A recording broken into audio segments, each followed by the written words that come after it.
Yo, it's your boy Sir ErvinJWilliams coming to you with Sunday Spitters presented by Real STL News each and every Sunday of this beautiful Black History Month. We're going to be interviewing some of the dopest poets, the dopest spoken word artists, the dopest hip hop artists all across the country. So come check us out, get cute, dress up, come to your living room. It's all virtual, it's all free. Yo, and then I mentioned it's all free. Check us out with some of the dopest to ever do it in the city of St. Louis and all across this country. Hope to see y'all there. Peace. Lock us in.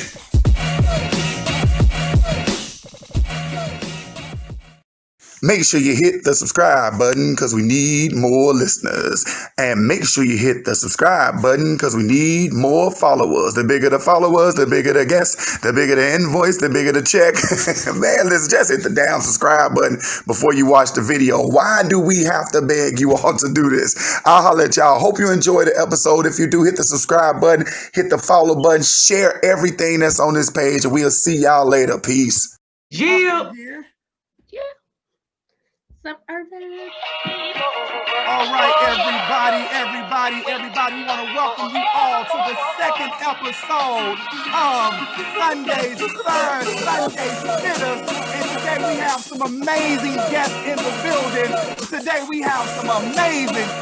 the building. I want you all to give it up for the one and only Queen Mocha Latte in the building, as well as the one and only Sir ErvinJWilliams and the amazing talented writer, poet, teacher, Happy Williams, and the artist, poet, teacher, Bobby Phree. And we got one of the dopest spitters to come in St. Louis, one of the hosts of Legacy Books and Cafe. We want to give it up to Louis Conphliction, everybody. I want everybody to tune in, take this link, share it with your friends, share it with your mama. That's ErvinJWilliams, and the amazing talented writer, we want to feature Happy Williams, and we want to get the artist, the goodness of what we call Sarah's Sunday Spitters. Everybody, take the time right now and share your beautiful, share this information to your Facebook pages and your cousins and your uncles and your aunts and all them beautiful people. How you all doing there? What's up, Brandon? What's up, Morel? What's up, Shay? What's up, all the people that's tuning in with us right now? So I'm going to go through this right now, and I'm going to introduce some amazing people, and hopefully they can tell you a little bit about themselves, all right? So the first person I have up, I would be remiss not to give it up to one of the best hosts in the city of St. Louis. This woman started her own open mic show. Not only did she start her own open mic show, she's also a philanthropist. She's also by trade a social worker. She's also a writer. She's also a poet. She's also my dopest sister by another mother. I want you all to give it up for Queen Mocha Latte in the building. Yeah! Who was talking about me? The next person I want to introduce is one of the people who actually brought, and I'm going to give you credit for this because people don't give you credit for this, bruh. He actually revitalized Legacy Books Cafe. He actually revitalized that open mic. He actually revitalized poets coming out and spitting on every Friday night. He was there like clockwork. This brother would travel around the world, do shows, and come back and host at Legacy Books and Cafe. He's also a writer. He's also a poet. He's also a rapper, a lyricist, and a host. Give it up for the one and only, trying not to blush right now, Louis Conphliction. Woo! Hey, what's going on, I know him since he was 18. Making me sound all dope and stuff. This young brother is kind of new to the scene. Well, he's new to us because we've been around forever because we dinosaurs. He's new to the scene. This young man is an artist. He's an educator. He's all those things. He haven't taken his microphone off of mute as of yet, but he gonna do it as soon as I tell him to. There you go. And I want you to introduce you all to this young talented brother who's out here. He's actually on our national spoken word team for the city of St. Louis, and he's also a dope writer, an artist. If you check out the artwork in the back of him, that's all of his stuff right now. I want you all to give it up for Bobby Williams, aka Phree. Thank you, I appreciate y'all. Yeah. I know him. I think I'm a little biased to I this just met person him. because we share the same face. This is my big sister. This is my first true love, my ace boom coon. I'm so happy, y'all. I want y'all to accept her and embrace her because she's finally stepping into her writer. She's finally stepping into her spiritual awakening. She's finally stepping into her purpose, and she's doing it unapologetically. I want you all to give Happy a round of applause. Yeah. Jill, in the building. In the building. To everybody that's out there listening to us right now, I want you all to do me a favor. If you hear anything on this show today that you want to bless these particular our poets, if you want to bless them and you want to bless their cash apps, cash apps are up on the stage. Up on the screen, and make sure that you bless them and keep this show going. So, first question I have for everybody right now is, how are you doing right now? How are you doing? I'm gonna start that off with you, Mocha. How you doing, Mocha? Tell me about yourself. How you doing? I'm gonna tell you, today I am doing well, but this past week it was rough. I went to a funeral repast, and I had a training all week. I learned a lot of things, and then I realized on Friday how blessed I was to be alive. Let me stop complaining. I said it was a rough week, but it's not a rough life. Yeah. So I realized the week was rough, but my life is all right. Yeah.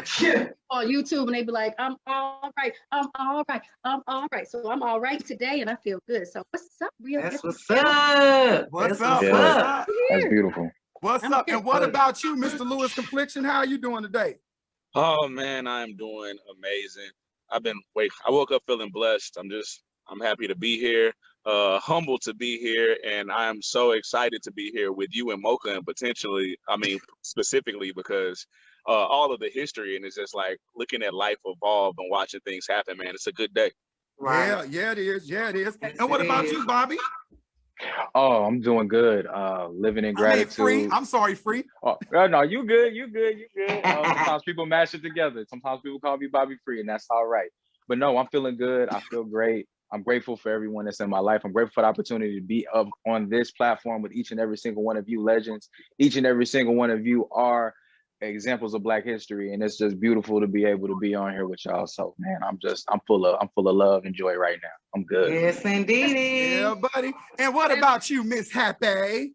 I am feeling awesome. I'm feeling amazing. I'm grateful to be here right now with such talented queens and kings, gods and goddesses, accepting the role I play out here when it comes to leading the forefront of a new Black history. So I'm just very, like I said, grateful to be at this pivotal moment in my life because, like I said, I actually feel like the God I am.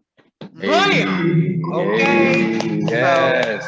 So I say to everybody out there who even listening and coming aboard just to get the love and show the love. I appreciate it. We appreciate it. Let's do this. All right. Well, y'all gave some fantastic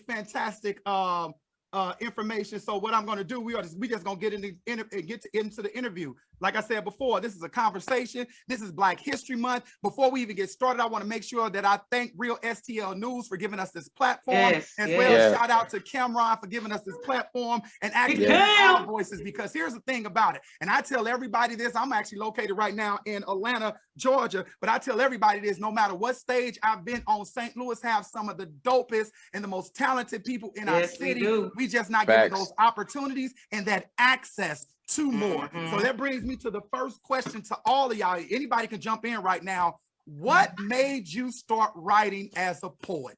Tell me what made you start writing as a poet. Go ahead if you want to go. I'll just because actually real quick, my brother was a huge inspiration, as well as my trials and tribulations that I wasn't taught to speak to a psychiatrist about. So actually writing down my feelings, my thoughts, my pain, my anger, as well as my love and everything that I have went through thus far, it was more so like a huge outlet.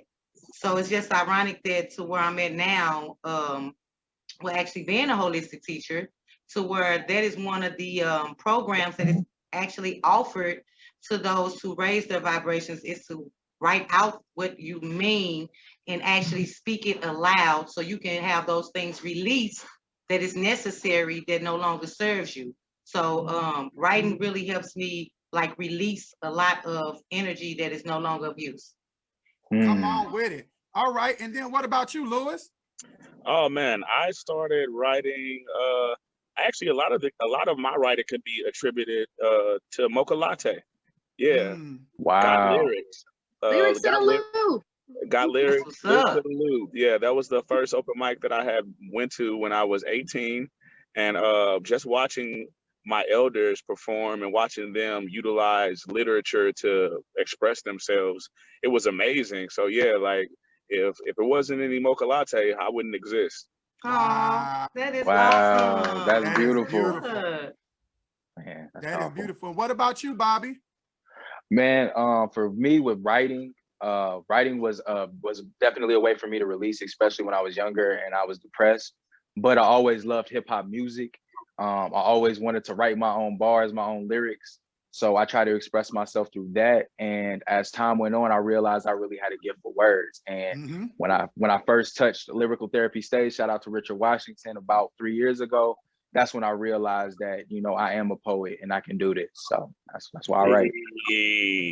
Absolutely, absolutely. And what about you, Queen Mocha Latte? Well, for me, poetry was my first love at 16. I love to write. I've actually been writing since I was 6.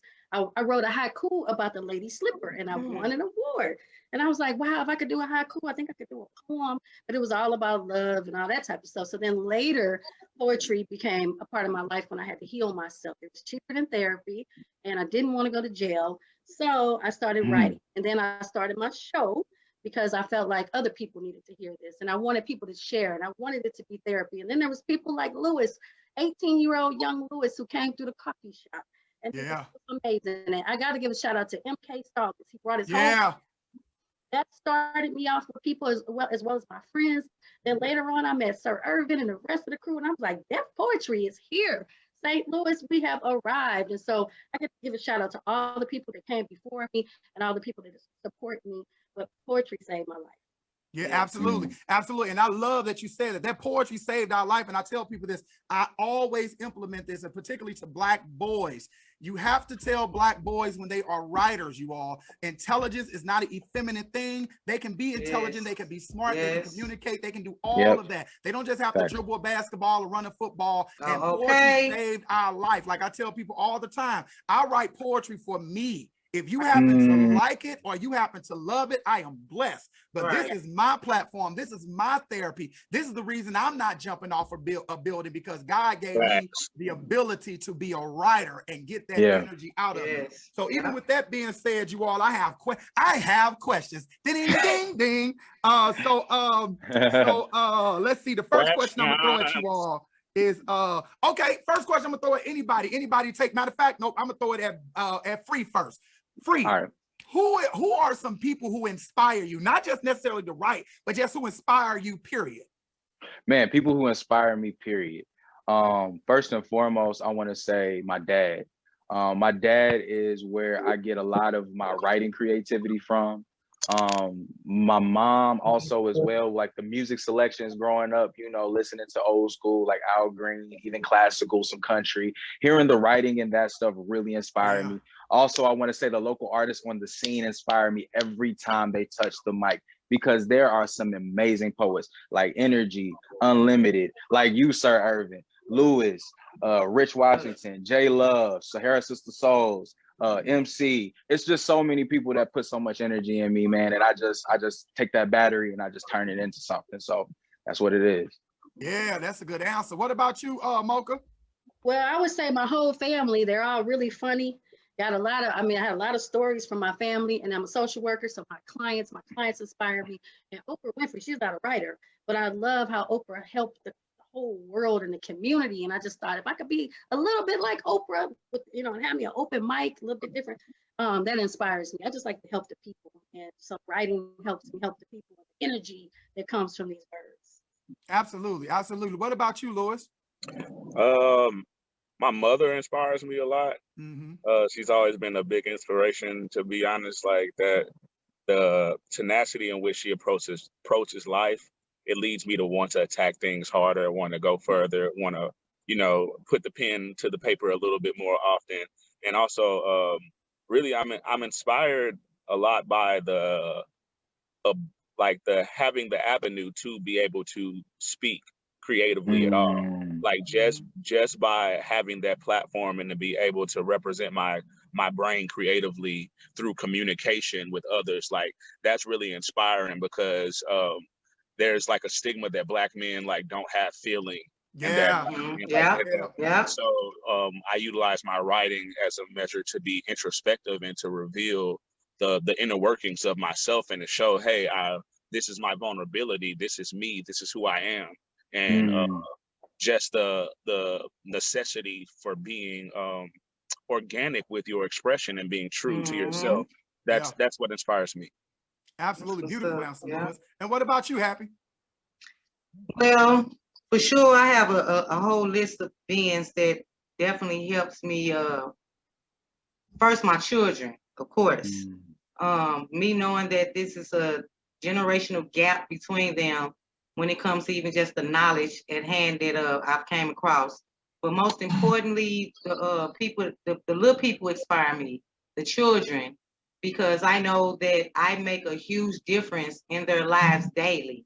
And so every time I speak to them, every time they come and show me a crystal, every time they come and show me something that they did of an inspiration that I have inspired them to do, it makes me feel as if my job is, you know, being done properly, as well as, you know, without any malice, knowing that I'm loving on the children to want to see them be better. So the children definitely first, because I know that is where the world is going. The youth is coming up with too many directions and avenues and not enough productive avenues and directions. So I'm just grateful to be a part of children's lives so far, because education is extremely important, most important thing to me.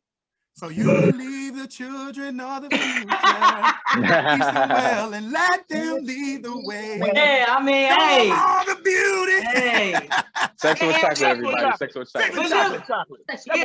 That's no vocal training, guys. Now check this out. And I love everybody answer, and I love your answers, sis, because my thing is when I talk about inspiration and people, you know, you always hear about these dynamic people like Harriet Tubman and Dr. Martin Luther King and Marcus Garvey and Malcolm X and Lena Horne and all these exceptional people, but things that inspire me, like I am so inspired by human existence and how we don't match anything in this on this earth. Okay. But yet we are here. So I'm inspired about that. And I tell people, like, you don't have to believe in God. You don't have to believe in my God. You don't have to believe in any of those things. But for me to be here in this time, in this space, I want people to hear this. Everybody that's out there, I want you to hear this.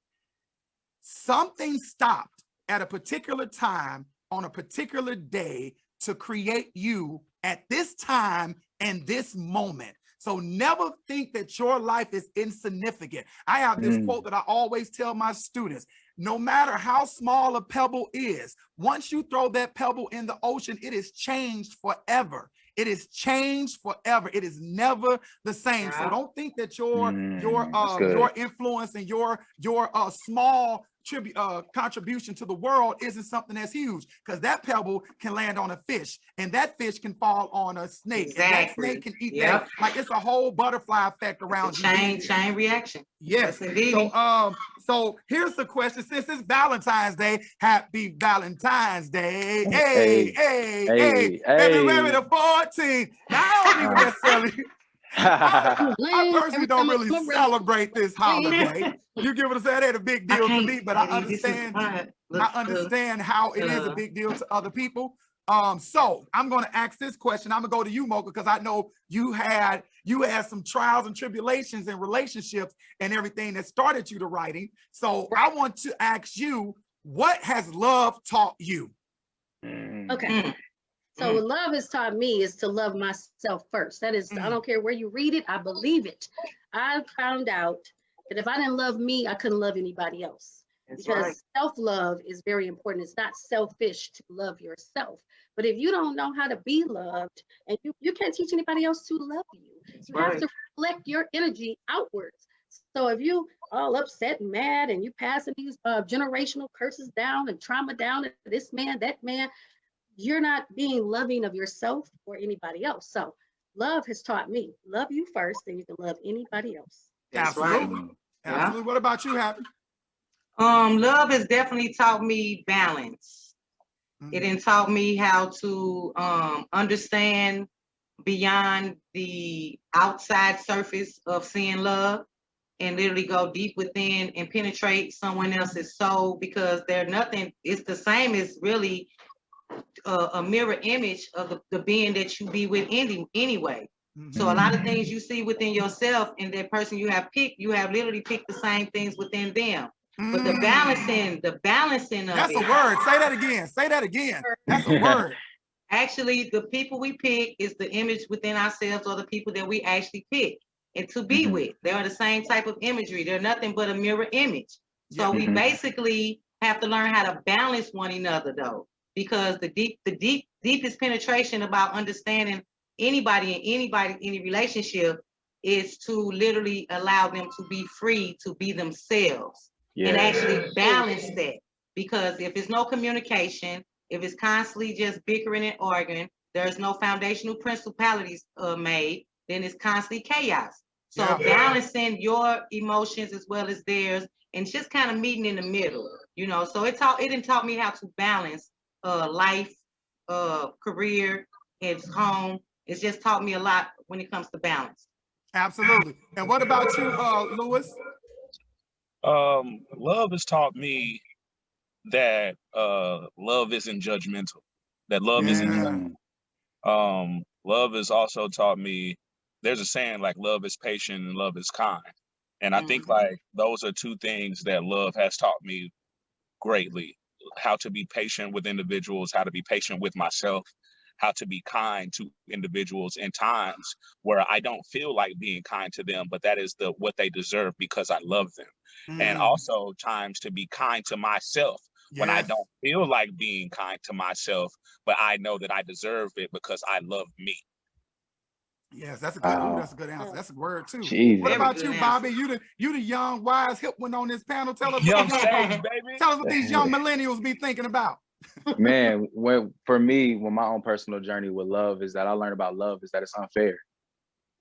Love is unfair because as the sister said, like it's really a mirror of yourself. That when you honestly love yourself, you can't escape it, right? That love, like gravity, transcends all dimensions, all time, all everything, and that when you start to harness the love that's within yourself and you start to pour that over to other people, that it's infectious. It's like light. You can't hide from it. You can try to run away from it, you can try to turn from it, but eventually it's gonna get in. And when it gets in, it feels good. And love has shown me that when you operate in that energy's currency. That energy always multiplies. That energy continues far beyond where we are, where we will ever be. And when you get on that love train, you can't get off of it. You really can't. You get hooked to it. Like all right, come on, young man, come on through with the word right there. That was some straight power right there. I'm gonna tell you all one thing that I've learned about love, and I tell people this. I learned that love is bold, love is courageous, love is resilient, but love is not God. And people look at me when I say that, they go, what do you mean? I say, because love is too small of a word to describe the infinite of God. So I think it's an aspect that God uses, but I don't think it's God. God is it's too big to put. I think our human minds can only wrap that God is love because it sounds good, but God is so many other things other than that. But so it brings me to, so here come the time. So I know we're talking about love and everything like this, so y'all can pick whatever poem you want to hear. So I'm gonna charge two of these poets. You know what? We did ladies first, and ladies always going first. Nothing against y'all ladies. We love y'all. But today I want to hear some brothers speak first. So I'm gonna call out Bobby first to do a piece, and then I'm gonna call out Lewis to do a piece. So everybody tune in because they about to spit that hot shh. All right. Ooh. And I'm putting them on blast right now. So what you got for us? Look, he done drank this water, y'all. Get ready. Got lyrics? Right. We want to hear them. Want to hear them. Nothing loves you like a pit bull. especially the loyal ones whose hue is a cloud resting on snow. They are more than what meets the eye. The truth about dogs is white hands are always itching to pet them. They must say hi. They must feed them and make sure they're okay. They love to own them. Never hurt a dog. They lock football players up to defend them. They fight to push against the stereotypes. Historically, this breed is a result of two stronger ones mating. Built for speed, power, and aggression, you know, big head, red nose, short body, and muscles equal predator, but they see beyond that. I do too. Those jaws that lock also utter cries of affection. Those muscle brown frames are more than hard work in battles. Those eyes hold a soul, a light brighter than 3/5 of a person. Those teeth are not demonic fangs that bite. They can create a smile that is able to thaw the coldest of hearts. They let them into their homes and let their children play with them. The truth about dogs is they'll see them before they ever recognize me. Nothing loves you like a slave, especially house niggas. They're everything you think they are. The truth about niggas is white hands are always itching to kill them. They must gentrify. They must call 911 and make sure we are murdered. They love to hate us. Always hurt a nigga. The justice system will never defend us. We are all the same.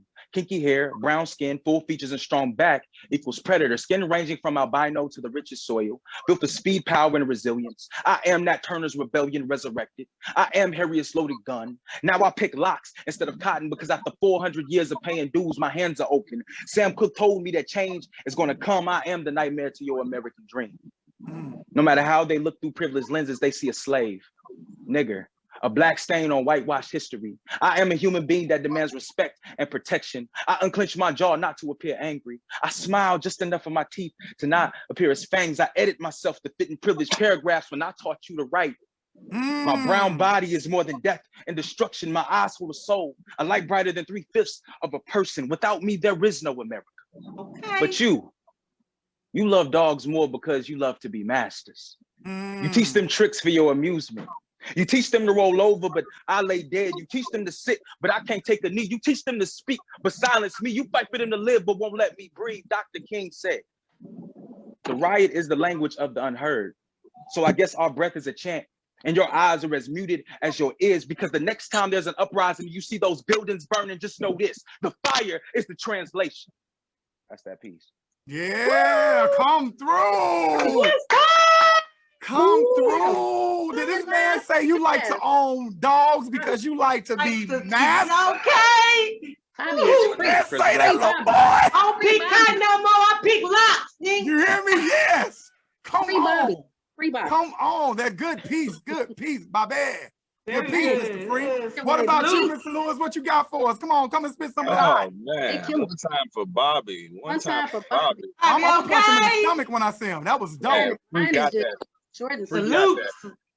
Hold up, We but let me got get your let Lewis, you get your mind right. Let me shout out some people that's in the room and you get your mind right. I want to shout out Brandon Long, Twin, Mel Anderson, Justin Cole, James Blake, Alexander Bailey, Shaquila Calvin. That's my cousin. Rhonda Williams, Mel Anderson. That's my cousin. What's up, Shay good? D. Eccles, Sanita Sanders. That's my cousin. Jen Dub, who has her own podcast. Who else is in here? Morel. I want to say this right. Is that Sultan Monster? I want to say that Cherie, aka Cherie, Donita. Let's see who else in here. Real STL News is in the building. Javon, and a whole host of people. I just want to shout out some people for being in the room and standing in the room with us. But now we got next up to the mic to spit that hot shit. It's Mr. Lewis Conphliction. All righty. Eric. Doom doom my hair. Doom doom my hair. Doom doom my hair. My hair, my hair.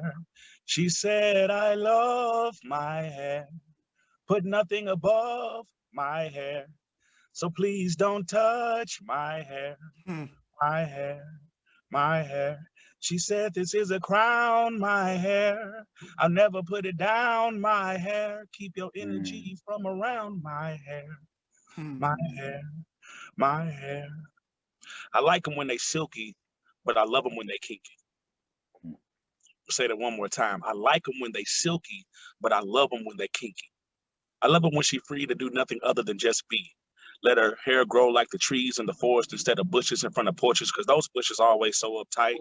Bushes so clean cut, there ain't no growth to be seen. Told her, you can go ahead and keep on clipping off at them leaves, and you'll never see the beauty that could be from growing naturally. And she is my mother nature eternally.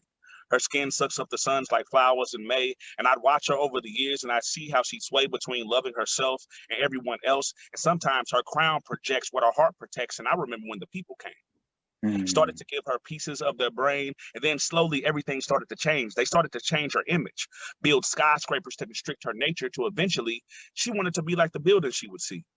She wanted to mimic those straight lines she saw all over her world, never realizing that her vines were meant to twirl, twist, lock and unfurl like life. You got to understand it's going to be some kinks in the road, but they necessary for growth. Sometimes you got to watch that vine unwind just so you can watch it wind again. That unwinding time and let you know there ain't no straight lines in nature. I understand that I love her. Any way that I could have her, I'd take her. I've been there through forest fires, chemical spills, and gentrification. I'm talking about hot combs and perms and weed integration. And let me say, I love her when she feels beautiful that way. I just wish she didn't have to. Love it when I can run my fingers through her scalp, free of tracks, feel those naps. Because quiet as it's kept, real men like to kick it in the kitchen. Told you can tell that PCJ, good riddance. I don't give a damn if your perm got no lie. I love your crown as is, no lie, no foam. Hell, lock up, no comb. I don't see nothing wrong as long as my fingers can roam freely through your nature. Long as you can understand that your crown is one of greatness and honor, and I can't wait to put barrettes and balls on my baby girls who got crowns just like their mama. I told her you can twist it, you can braid it, accessorize it, whatever. Holla at your sister, get them curl patterns together, get you a toothbrush for them edges and a scarf for when the day ends. Learn to accept a little humidity and coconut oil as your best friend, and I'll be there to the Okay. promise you with my pinky, because I like them when they're silky, but I love them when they kinky. And that's that piece. Yeah. Kinky. I see you, baby. When I tell you, I love Love that poem. I like I when love men. writers. I love you all. So I say this, and this is the second show I'm saying this. I just want to thank you all for what you do, because this is spiritual work, and it is light work is not light. So I appreciate you all writing that and doing these pieces. That boy say, ladies, I like to chill in the kitchen. Okay. You know, that's one of my pieces. I be over here listening. Y'all don't know how much I be trying to say. You better say that shit. Like I be because we're on virtual, so I don't want to interrupt it. Tell them what the kitchen mean for the babies who don't know what the kitchen means. The kitchen is that part that the perm never can really get. Okay, you might heard of people like Pam on Martin. You know, she had the kitchen is in the back of the head. The little beaded beads, and I love the kitchen because the kitchen shows strength and it shows courage, and it's hot up in the kitchen. So we gonna stay in that kitchen. Now we gonna move this a little forward because I want to make sure that I am monopolizing our time correctly. So we just had that was Phree and that was Lewis Conphliction. If you all love what you hear, hit they cash apps. They up on the screen. We don't care if it's $1, it's a penny, it's a quarter, it's a nickel. All donations are accepted because they are not getting paid to be on this podcast right now. And I appreciate you all being here. So this is a question I have for everyone. What advice would you give the younger you? What advice would you give yourself? If you can go back 20 years or 30 years for some of us, or 40 years from some of us, and tell the 9-year-old you something, what would you tell yourself? Because I'm the oldest, let me go first. Yes. I would tell the younger me, do it afraid. You do not have to be ready. You just need to be willing. Yeah. Do it afraid. There's a lot of things that we do, and we do it afraid, and we work through it, and you grow through it as you go through it. So fear stops a lot of people. There's people right now watching and listening, wishing they could do this and that. Do it. First thing you gotta do is start. Facts. Right.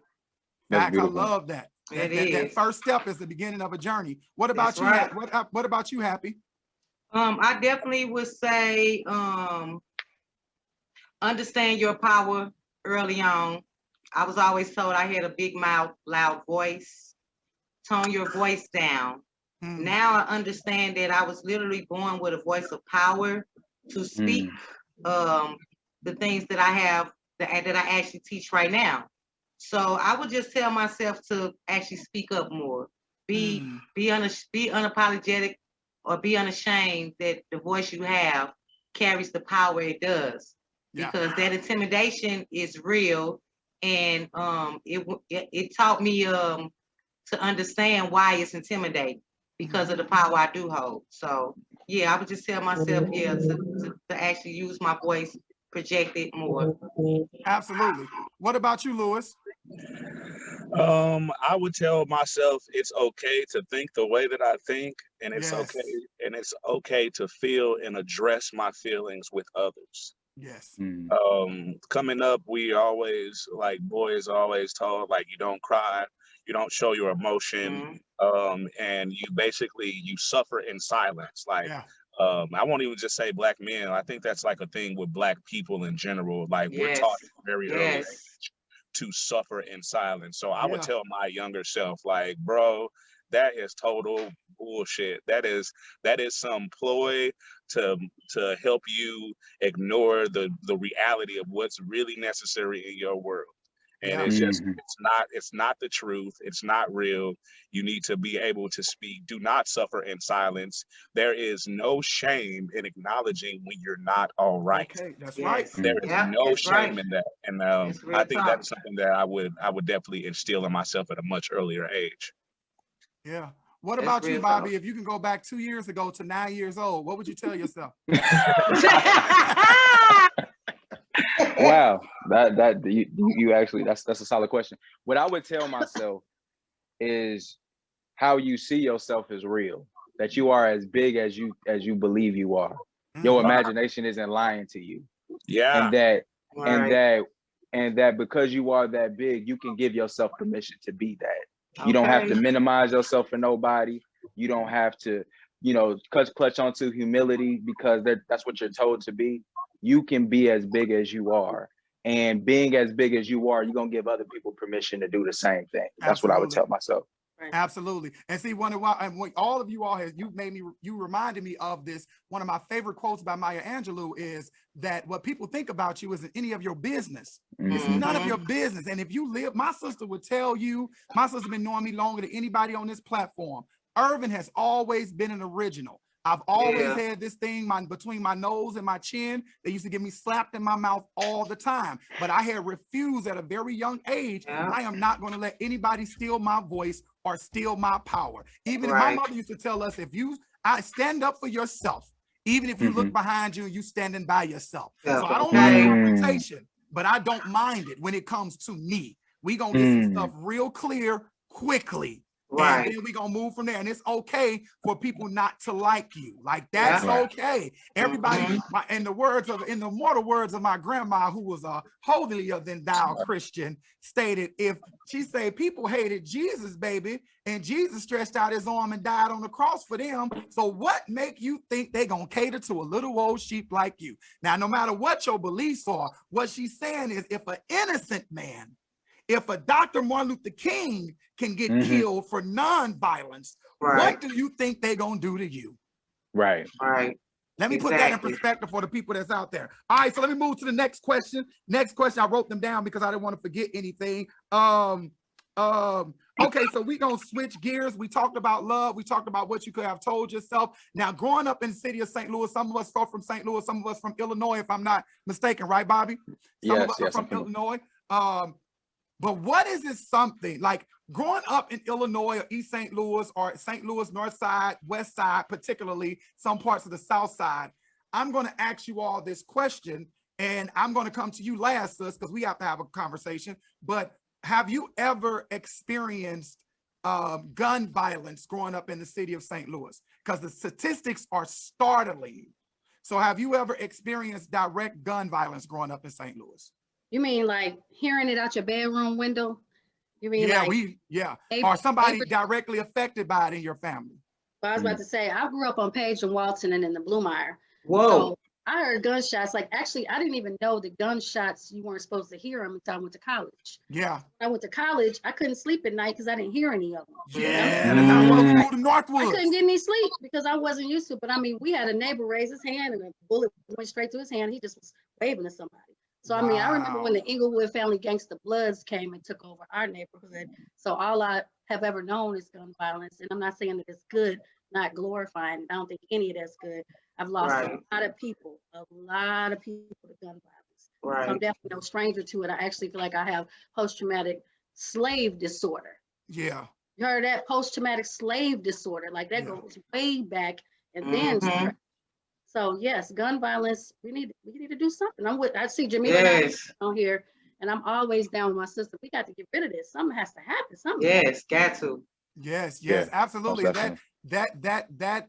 That trauma that is inflicted in us, we have to recognize it and we have to do something with it. So I'm going to ask Bobby and Lewis this, and then I'm going to go to my sister. So Bobby, have you experienced direct gun violence growing up in Illinois and St. Louis? Yeah, I have. Growing up in Alton, I mean, you definitely heard gunshots often. I had teammates that haven't even got out of high school murdered by other brothers that we walked the same halls with. I had a cousin of mine 3 years ago, Adam Williams, was a victim, was murdered, gun violence by the hand of another brother over an altercation that could have easily been resolved other ways. What I just simply want to say when it comes to gun violence is that our people are hurting in multiple ways. And some of us have a hard time learning how to cope, but know that there's safe spaces for you to learn how to. You know what I'm saying? You don't have to go to the gun immediately. You don't have to start wagering lives immediately. There are other ways to solve this, you know, especially if you got a problem with somebody. Sometimes it might not even be a fight. It just maybe need to be a conversation. Absolutely. You know what I'm saying? Absolutely. Yeah. What about you, Lewis? I think like growing up in inner city St. Louis, like it's kind of a normal thing. It's like expected. I remember being young and hearing the gunshots and like being so desensitized to it that like we would try to guess the caliber of the pistol that was being fired. Wow. Like, you know what I'm saying? Being like being like 7, 8 years old, and my big cousin like, no, that's not a 22. That sounds like it might be a 30. Like, but like before even realizing before even being afraid of what the possibility of the bullets could be in your direction, like already paying attention to how many shots were let off and where does it sound like it came from. Like that was just things that we would talk about just outside playing basketball on the street. You know what I'm saying? 4 shots go off. How many was it? It was 4. What did it sound like? That was a 4-5 right there. No, it wasn't. That was a 4. And it's like, come on, let's keep playing.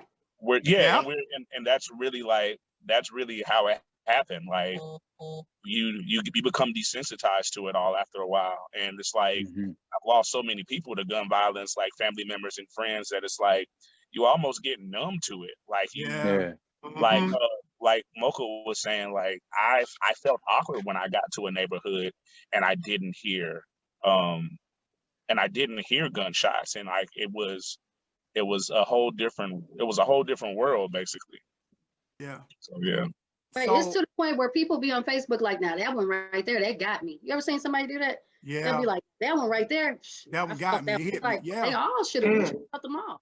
Exactly. But and then that game is still being played too. That's a game. That is a game in all urban neighborhoods all around the world right now. Is what gun are they shooting? Yep. Yes. I remember this, sis, and it's crazy what I'm about to say because I can't believe people taught us this. People in our neighborhood taught us how to take bullets, right? Discarded bullets on the ground and take a brick and hit it on the back of the bullet to set the bullet off. To set the bullet off. To set the bullet off. To make the bullet shoot. Yeah. Without actually using a gun or a trigger. Yeah. Smashing it.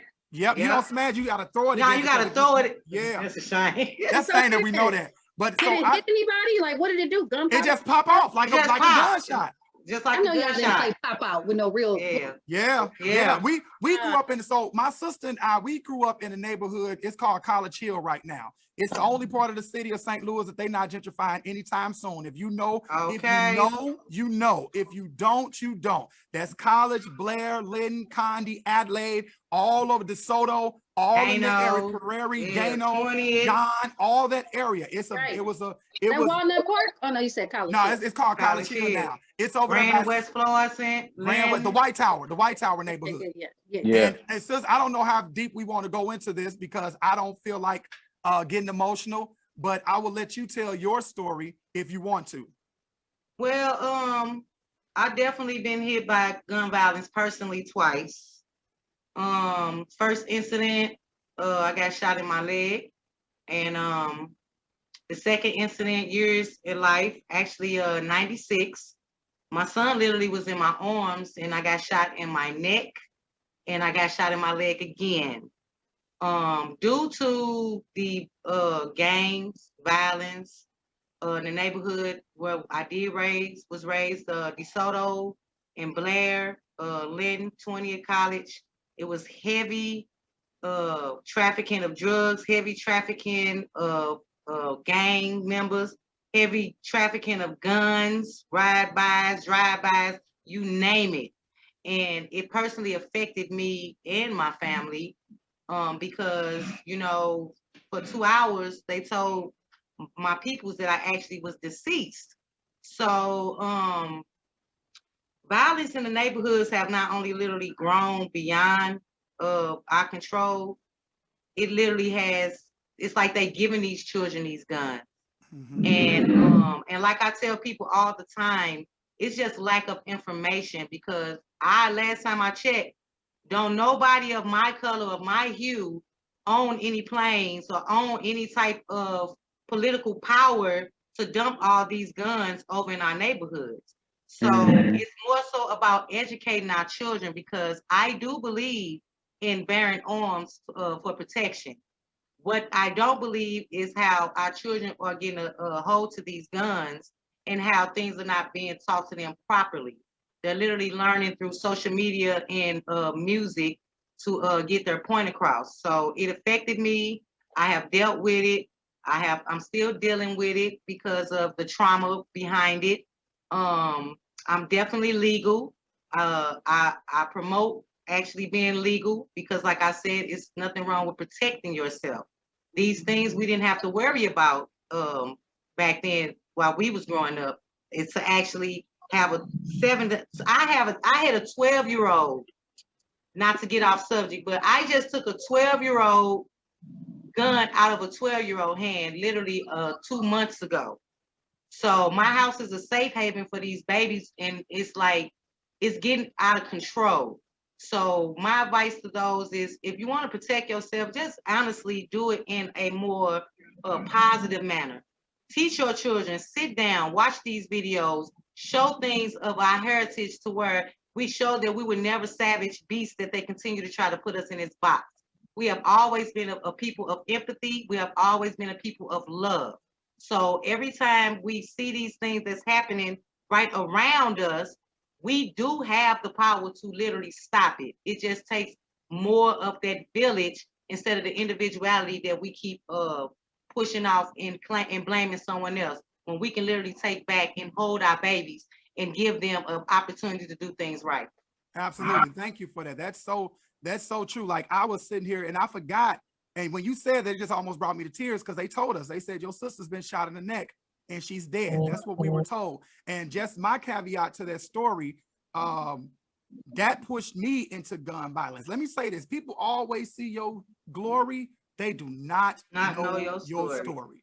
You get what I'm saying? All of us on this panel looking like well-to-do, great politically activated African Americans who speak well and can conduct interviews, but to be Black and to be semi-conscious in America is to always be enraged. That's James Baldwin, and that's the truth.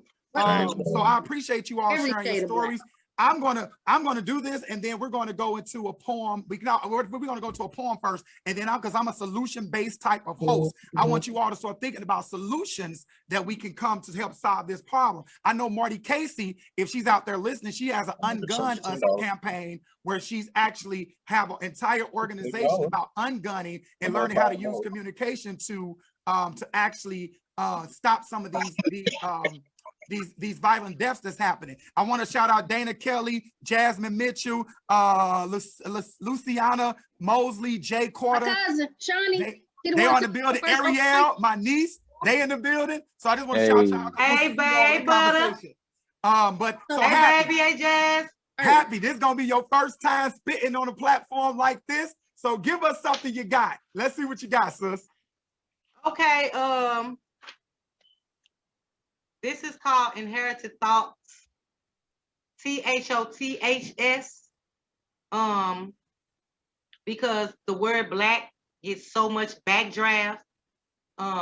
Even though I know openly that it has no power, but in all honesty, spiritually, it holds all the power.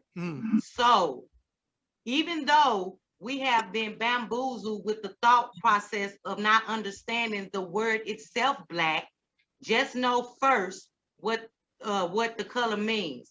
Black itself reflects supreme balance. Black, from blackness comes light. From chaos comes order. We will be that darkness, we will be that blackness. So my poem is called Inherited Thoughts, TOHTS, and I hope you all like it. First, honor and acknowledgement to the divine black primordial immortality. And the inorganic being made it a total incompetent mockery. Extreme using and abuse for our destruction. Investments in chaotic catastrophe. Naturally taken away from our divine teachings of our anatomy. Where do black primordials sit on the 7 chairs of power? Now you may see black representatives, but a lot of us see false prophets. Giving you the illusion all chains are loose when strategically have kept our original truth in a noose. Enough unwanted distraction. Open up now and let divine law be your conscience. Resparking your divine blackness deep down within, because you are that darkness, that abyss, that primordial existence. You are ancestral truth, gods and goddesses. You are the truth born from pure acknowledgement. Here is your know thyself inauguration. Now knowing that kinky head word black created all nations. Thank you. Let me tell you how much facts is in that. That kinky word black created all nations. Like, if you don't know that you come, let me tell you, Americans and my people in Barbados and all you beautifully well-educated, woke African-American Christian Muslims, if you don't know that everything began with black, that is your first downfall. Everything started black, everything. And you are the survival of the Middle Passage, of the Holocaust, of the of insurrections, of civil rights movements, of racism, of people stealing your ideas and your identity. You have survived that. You are the stock of all of that. You are the reason for existence. You are the reason. Without you, there is no existence. When you walk through the door, you're walking through the door with 10 million people behind you. Okay. Understand what kind of power you walking through the door with. Yes. Yes, ma'am. Yes. No, I'm just saying. Did you say bam? Bam. I do. I'm a goober. I be like, I'm coming at you. Thank you, Happy, for that piece. That was dope. And I heard you. Y'all see state representatives. We see false prophets. That's a word. That's Bible. Yo. So, Mocha Latte, what you got for us today? You know what? At first I was gonna do love. I'll do that a little later. I'm not feeling love, so this is what I'm feeling. Allow me to speak. Okay. I believe I was born to be a teacher, a preacher, better yet, a motivational speaker. So I'm gonna ask you to please listen closely to the words that are coming through these speakers. As you hear the words that flow off the lips of this speaker, my words will definitely teach you, and I hope it reaches you. As I use parables to paraphrase the life that I live on a daily basis. Although I only gave birth to one child, I have love for all children of all races. They are our futures. And sometimes I move at this fast pace and I have to tell myself, slow down. I'm not in a race. But I'm in God's good grace. I'm faced with this paper chase. And it's not always my favor. It's not always in my favor. See, I'm here to serve, but I'm not a savior. Okay? I hope that I can give somebody some food for thought. So I thought I'd share this. I work for pennies, but I help many. I've seen stories that would surprise your eyes and open wide your ears, providing coping skills to deal with other people's fears. Imagine being cold and told that there's no electric or no heat. And as a little child, you're hungry with no food to eat.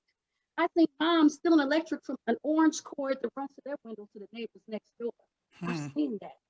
Clients that are homeless and clueless with no stability, so they gravitate to anyone who's willing to shelter the free. I've seen people with Section 8 vouchers that didn't even mean a thing because the slumlord won't fix it. And the voucher expires in 3 more days, and the landlord said, forget it, you're going to be evicted anyway. See, these are facts, and I've seen all of that. And what I've learned about poverty is that it sees no color, it sees no race, it sees no creed, and neither does COVID-19. Poverty treats the impoverished equally. I'm a little girl who lived in the projects, and now I'm working on several projects. And indirectly, I felt like I was on Obama's campaign. And it's not too late to be down with change. So we have to elect more progressive women to rearrange some of these politics. And it seems to be strange. And I know if y'all can feel my pain, or if you can feel what I'm saying, we need to help more Democrats get elected. The ones that are trying to help us working people, the ones that help the poor who aren't working anymore.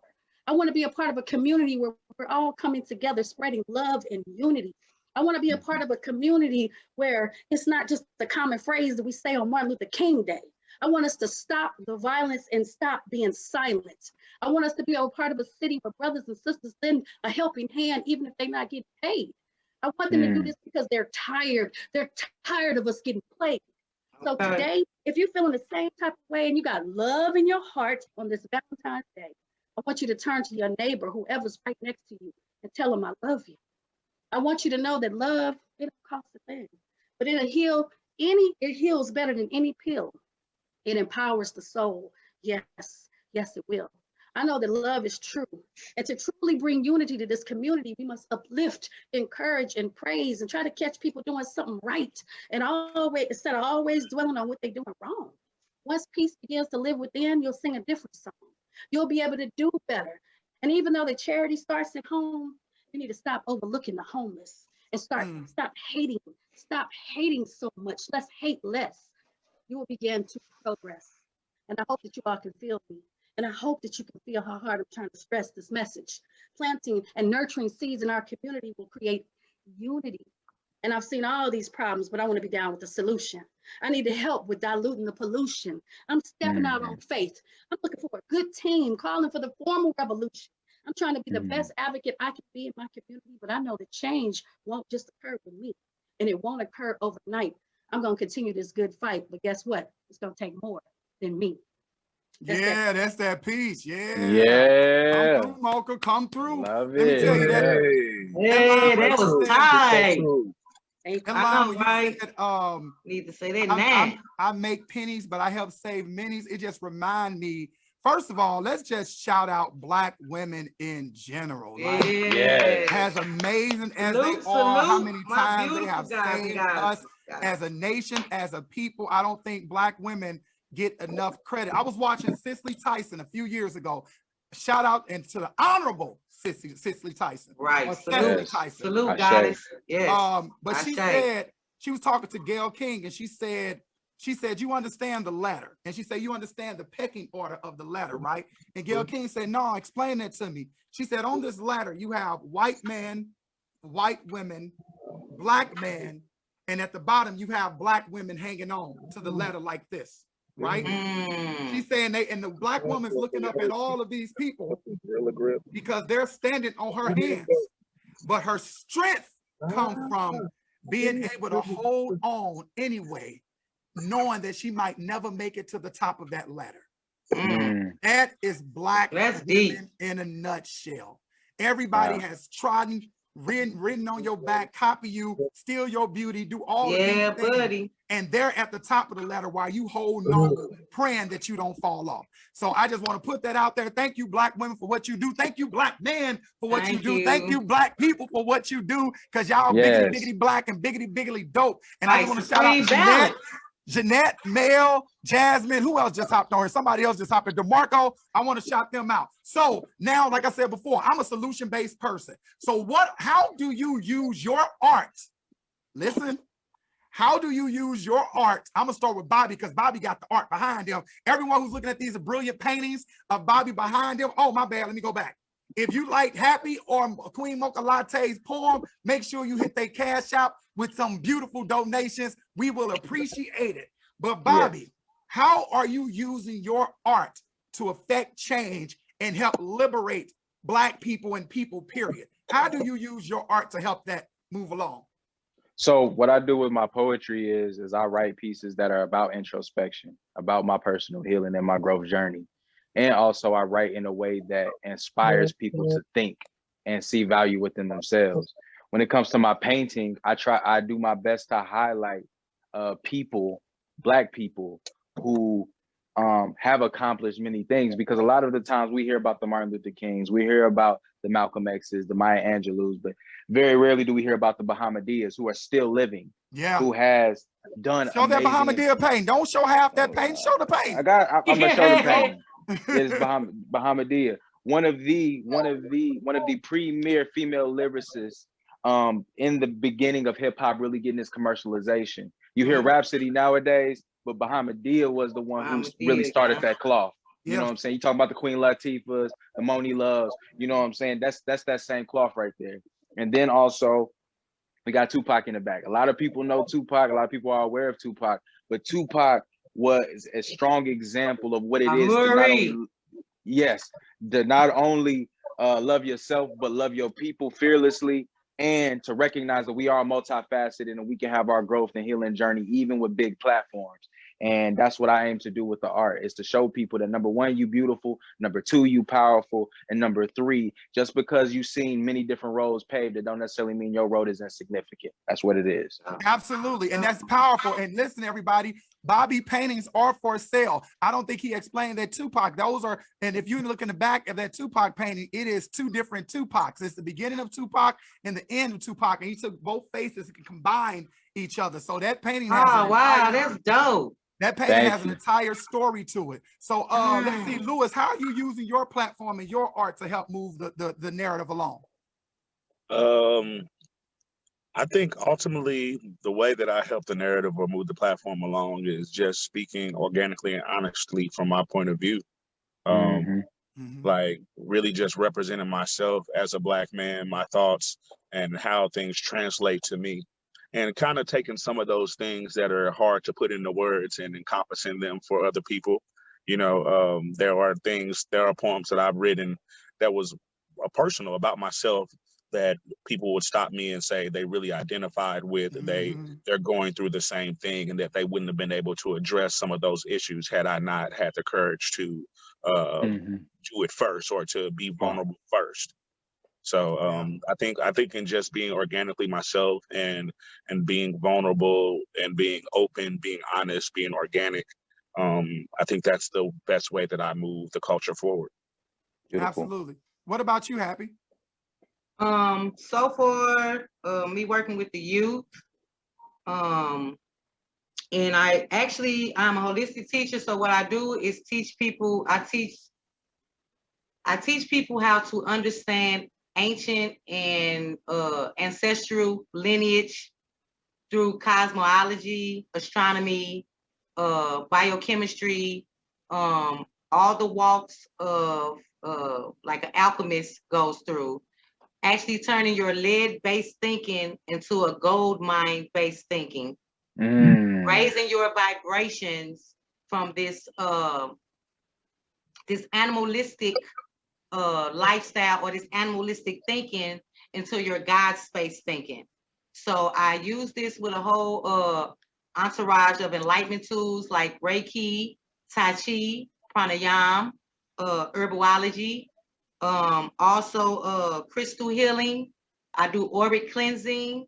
I also make weekly schedules, actually surrounded around astrology itself. I have a whole list of things that I do. I make personal energy teas.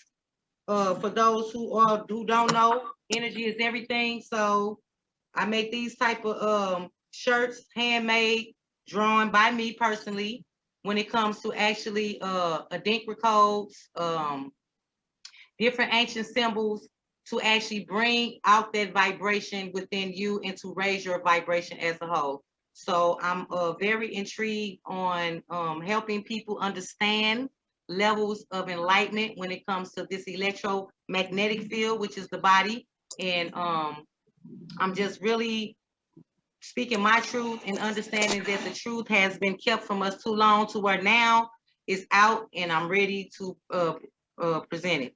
Absolutely. And we need that. We need that. We have to choose our words wisely publicly too, because we already know we have to send the spirit of protection out. And once again, I want to shout out Marty Casey. I don't know if you was in here earlier. Marty Casey has a brilliant program called the Ungun Program, where she's teaching people how to solve problems without using gun, without using violence, and how to use the arts to manifest that energy and that positive energy out there. So make sure you get at Marty Casey. And Tara, we see you in the building. Tara, my other sister from another mother. Thank you all for tuning in. We really appreciate that. What about you, Mocha? Mocha, what about you? So for 10 years, I had God Lyrics to open mic, which will be coming back soon. I'm not going to tell you a date, but just know I've been working on it. I'm trying to think if I'm going to do it virtually or in person or both, but I have some ideas and I've been meeting with people. So that will be coming back. But also as a social worker, I meet with my clients individually on Zoom. Several of them spit poetry to me. I've performed at different group homes, and I write poetry for funerals and repasses, and and also I've used my influence in being a poet to have this big, platform. So I advertise for poets and singers and anybody. You can follow me at Queen Mocha Latte on Instagram. That's right. Businesses, I've helped over 500 Black businesses. And say that again. How many Black businesses have you helped? Over 500. I heard it. And I have accumulated 47,000.9 followers, and I ain't never bought one. So these are real. Say that again, because there's a lot of people out here buying followers. 9,000 followers. I've never bought one. They say at least 90, I think 97% of them are from St. Louis. So it's a lot of people. So I use my platform in all ways, and everywhere I'm at, I'm going to speak and I'm going to teach. I'm going to preach. So follow me, and I'm going to help you. You need my help? Let me know. And here's the thing about it, and I love that. I love that because I have to tell a personal story about Mocha. I can tell personal stories about my sister. That's my sister every day. But Mocha is one of those people. What you see is what you get. When I tell you Mocha has your back, Mocha has cashed out me $50 because Mocha knew when I was down and I had too much pride to ask for it. It's all kind of stuff we can go into. And like what people don't understand with this poetry community and this poetry family, and this is something that I'm kind of upset with, that the younger poets don't necessarily have that. We're like this. We call each other sis. We call each other brother. We both, and not to put any of our business out there, but we both have gone through things and showed up when other people did not show up. You understand what I'm saying? So to have those kind of people in your corner pushing that great energy forward, I just want to thank y'all for what you do, because you don't have to do it. Hey, my aunt in the building. Hold up. My aunt, my favorite aunt, my mama's sister, my mama little sister, Teresa Anderson in the building. I would be remiss not to shout out my beautiful auntie. And we like just having that community and that base. I want us to get back to that in St. Louis because it's so much love to give.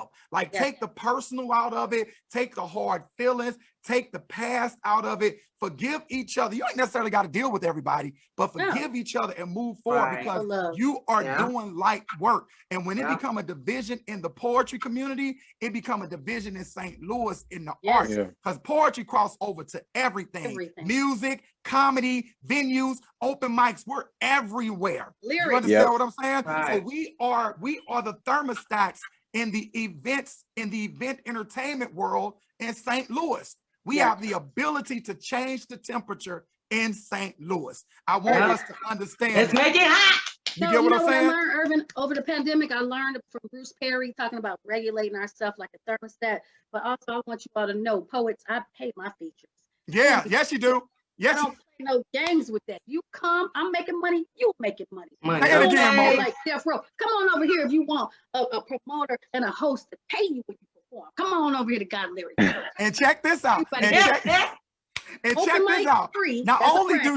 Not only does she pay you, you are doing the show of one of the #1 promoters in the city of St. Louis. So if you weren't getting paid, the look that you're about to get at her event is going to be amazing. Mocha not only pay you, she making sure she walked the bucket around personally, and she forced people to put money into that bucket. She be like, look here, cuz I got this bucket. You don't put nothing in it.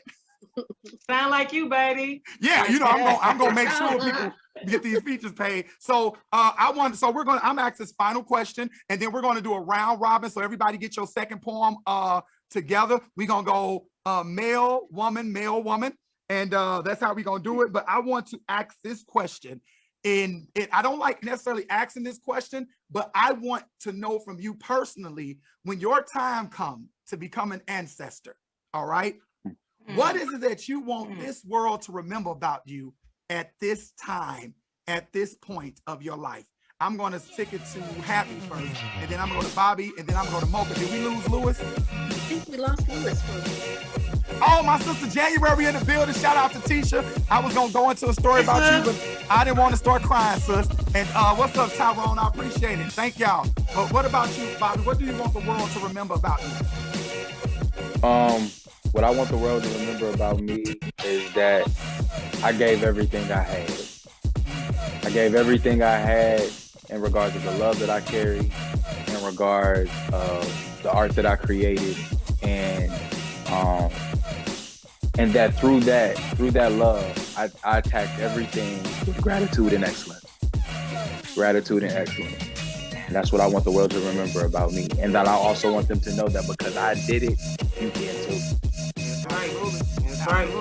And what about you, Happy? Definitely that all the work that I have done and all the work that I do is done righteously without any malice and truly coming from an unconditional, pure heart. So that's what I would be known by. Things done honestly without any malice. Yeah, that's beautiful. That's beautiful. And what about you, Mocha? I want the world to know that I was always empathetic and that I'm the type of person that will create an opportunity for you. I will carry people on. What am I saying? I carry my ancestors on my shoulders. That's right. And carry that load. And I've done things that you don't have to do.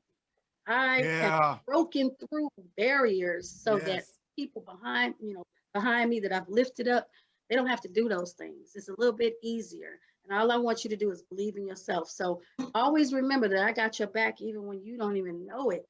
I'm like a sponsor. A sponsor to me is a person who's going to look out for you and mention your name in the room when you're not around. That part, Mocha. And that's what I wanted to say about you. Mocha, myself, Christy, and his other hostess out there. We are the most gracious hosts you will ever meet. We understand there is enough money on the table for everybody. We understand that if it's a room and Mocha can't do a job, Mocha will say, Ervin, I got this job over here. I can't do it. Here go a hosting job for you. And just to have those kind of people, let me tell you this. We're not intimidated by anybody's talent in the room because just like God gave you your talent, he gave us our talent. We may not have that. I may not have the ability to paint Bahamadia, but I have the ability to speak and to write. So that's my gifts, and I work within those gifts. And I'm thankful that God gave you your gifts. Am I making any sense? Yes. And we have to get more people in the community like that that's not threatened by people's talent. Let me go on a tangent real quick. So many times, I have not been in rooms when it was time to write checks, and people purposely kept my name out of rooms. I vowed as a person, as an educator, I would never do that to a student, and I would never do that to anybody that I know and love. We have to listen. Everything's not meant for you. You understand what we're saying? What's meant for you, you will get it. So what's meant for me is meant for me. But to purposely, to subconsciously dismiss someone, oh, woe to thee who touch a child. That's all I have to say. When the college wrote me a check, I made sure I split that check with all the everybody that was on that show. Colleges out of town called me and 16 boys got on the road. Boom. I mean, that's what you're supposed to do. Stop being selfish. People be out here being selfish. You don't anyway. The more you get, or you go to some shows and it's like the host do 38 poems and there's 25 poets on stage. Like, no, get them poets up. And let me say this.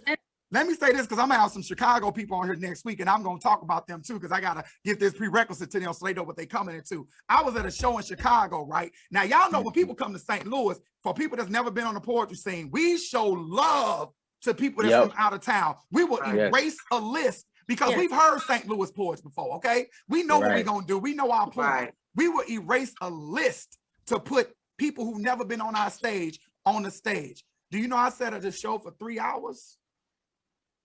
4 hours? It's the end of the show. Bro came by and say, man, I forgot that you was even here. It was only about 20 people at the show.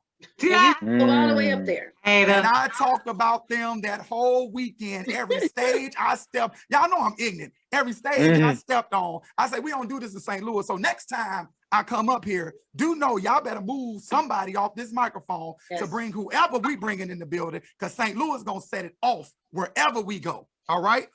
So I'm gonna do this round robin. We're gonna go in this order. It's gonna be Happy, Bobby, Mocha, then I'm gonna end it, and then we're gonna come back and we're gonna talk about where people can find you, how they can get your products. Happy sell jewelry. We have art, we have the promoter. We want to make sure that people can find you on social media and hit them cash apps, y'all. If you hear something you like, if you hear something you don't like, hit those cash apps. You hear me? So we're gonna start with you, Happy, in the round robin. When you're done, just let us know you done, and we're gonna kick it off. Y'all ready?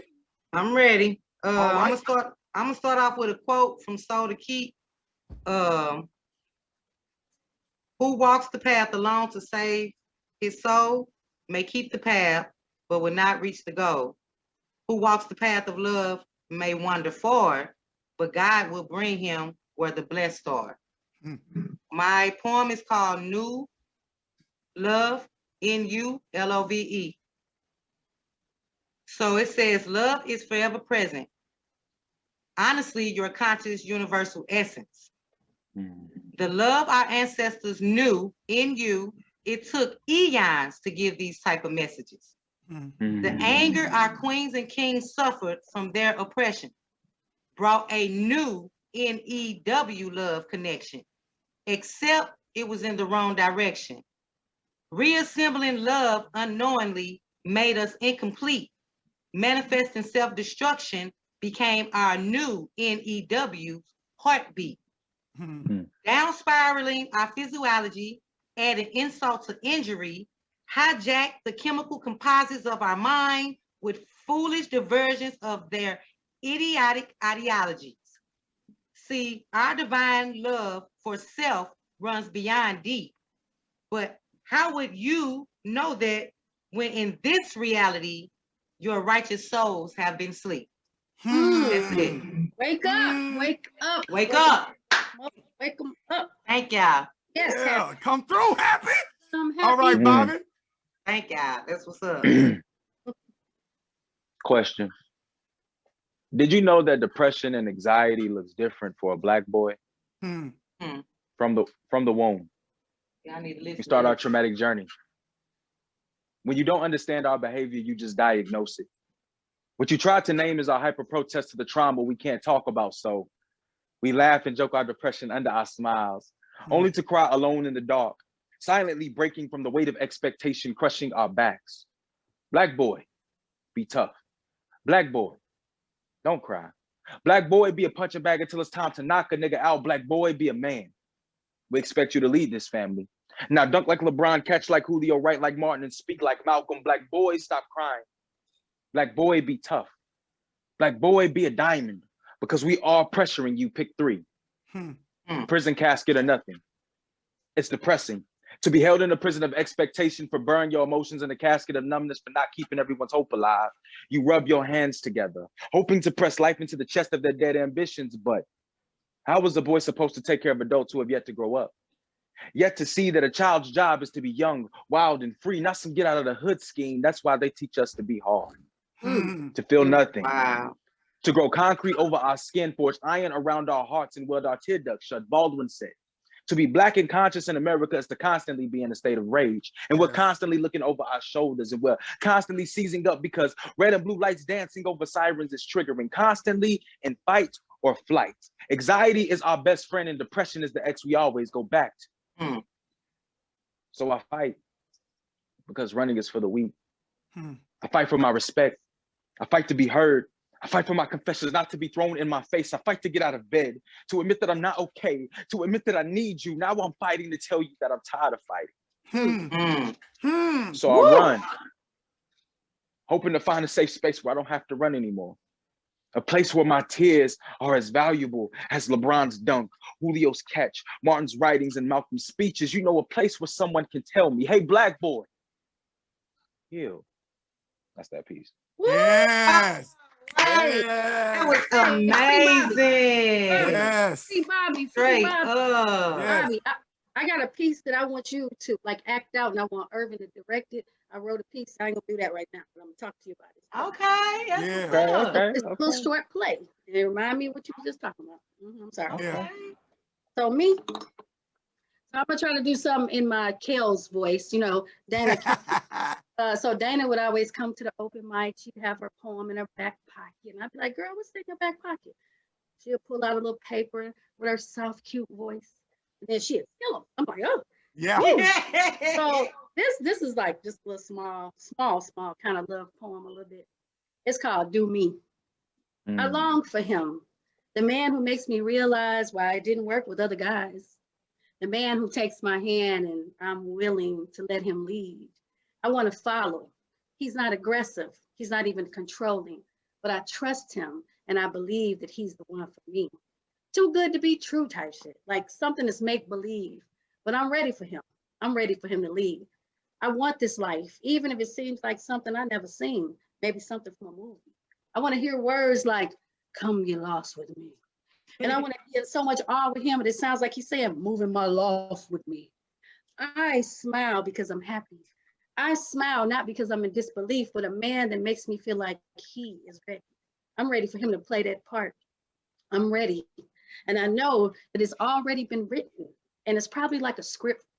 And maybe I can keep calm, and maybe I can do me, but I'm ready to receive this invitation like a casting call. I'm telling y'all. I long for a guy who has sound judgment skills. He doesn't make me feel that my wrongs are right or my rights are wrong. He doesn't even judge me. He supports me and he stands right here next to me, watching me make new and better decisions or how to right my wrongs. I want him to support me, even if it don't even seem like it's right. I just want him to be right there, kind of dark brown or maybe caramel, but keep him in my sight. And when I close my eyes, I see him. I feel like I can feel his spirit. He's right there and I can hear it. You know, he's not my normal type, but I'm done with types because all types have done was got me typos. I had to write them out, write them out my life. You hear me? I had to write them out or write them out of my life. I want a man whose issues fit my issues like a piece of a puzzle. Once we put it together, we'll be complete. Far from perfection, but he is my protection. I know that he'll protect me without me ever asking him. I can feel his energy. He'll be able to supply all my needs. I don't know where thy art to be, but I promise he's going to be there for me and I'm going to be there for him. We're going to be our own judge and jury in this real life, trials and tribulations. As long as we keep God first, we're going to be all right. I long for a man who makes me believe in love, makes me believe that it's worth showing up, makes me believe that showing and growing can be effortlessly. I'll never go looking, even if I'm at Home Depot every day, weekly, I'm still not looking. I might write my plan down. I'm never giving up. I know he's out there for me. I know God got this man. He already got the plan. So I have faith. And until then, I'm going to keep calm and do me. That's it. Yeah. Y'all better write, poets. Y'all better write. When I ain't looking, I'm going to be all in the electric session. I'm gonna do a piece. I decided we're gonna do a piece, and I'm gonna get all y'all information. So I'm gonna do this piece. I ain't done it in years, so I don't know if I make it through or not. But if I don't make it through, I'm sure it's on YouTube somewhere that you can go find the rest of this piece. And I would just finish and say, that's that piece. All right. All right. So I am the most dangerous weapon in the United States, the most dangerous weapon in the United States. I am the most dangerous weapon in the United States because I understand who and what I am. I built pyramids in Egypt and made them homes for lost souls. I brought back broken bones and I placed them upon Africa's throne. I took my hand and I embedded it into the earth and I cried oceans for years to come. I took faith and hope and I placed it into the eyes of tortured souls and I smiled at my success. You cannot imitate me. You cannot duplicate me. You cannot touch me because your fingers will burn from the glow of my face. You cannot touch me because my skin is that of burnt copper. You cannot touch me because my mind is intact with the civilization of sweat, blood, and broken backs. I said my mind is intact. My mind is intact. My mind is intact with the civilization of sweat, blood, and broken backs. You see, I broke the mold when I made myself.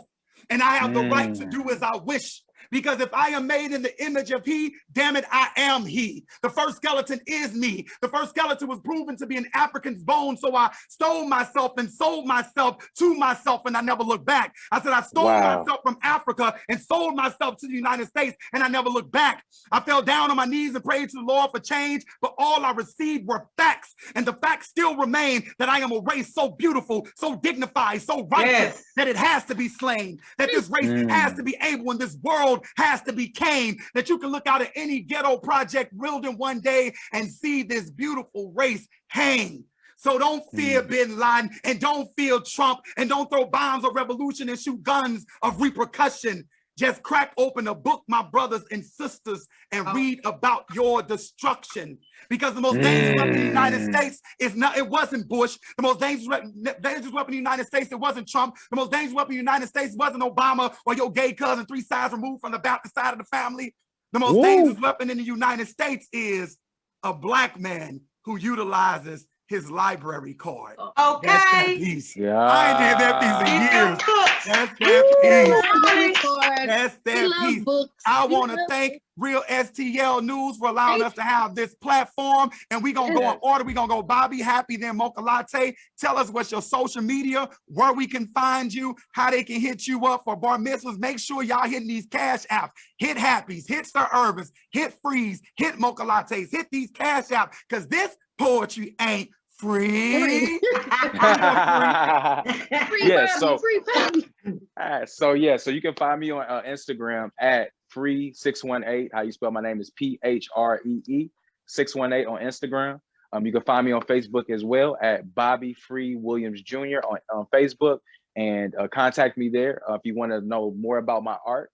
Also, I happen to be one half of the host of the main stage open mic that is happening twice a month. We're gonna have our next show on the 4th. It's at the Red Flag. I'm telling you, you get Where's opportunity. The Red Flag for us that don't know? Where's the Red Flag? The Red Flag is on Lindell. It's on Lindell. It's right near SLU. And you can go on pl-creatives.com, go to the events aspect, and you'll see all the shows that we have the tickets up for. Come check it out. It's amazing, professional venue, lights, all of that. And we have a professional videographer. So you also will be able to get some pretty dope footage when it's all put together. So please hit me up, contact me. You can definitely get at me on IG and Facebook mainly. All right, thank you for that, Bobby. And what about you, Miss Happy? Happy also sell products. Show them some of the products in the back that y'all can hit her up for if y'all want. She sell bracelet, necklaces, crystals, all that stuff. I'm promoting my sister right now to make sure she amp up her product line that she have. But tell us where they can find you on social media and everything like that, Miss Happy. Well, thank you first, brother. I appreciate that. And on YouTube, my name is Happy, HAPPYL Sekhmet, SEKHMET. IG is the original ORIG _ DA _ ORIG _ HAPI. The original Happy on IG, and on Facebook, Happy Williams.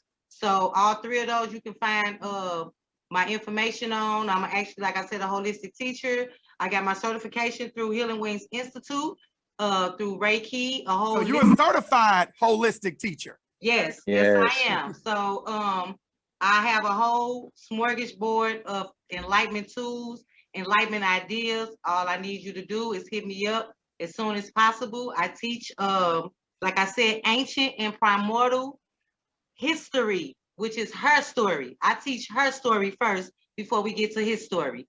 So please, like I said, look out for me. I'm coming. I got things I'm working on, and I appreciate everybody thus far.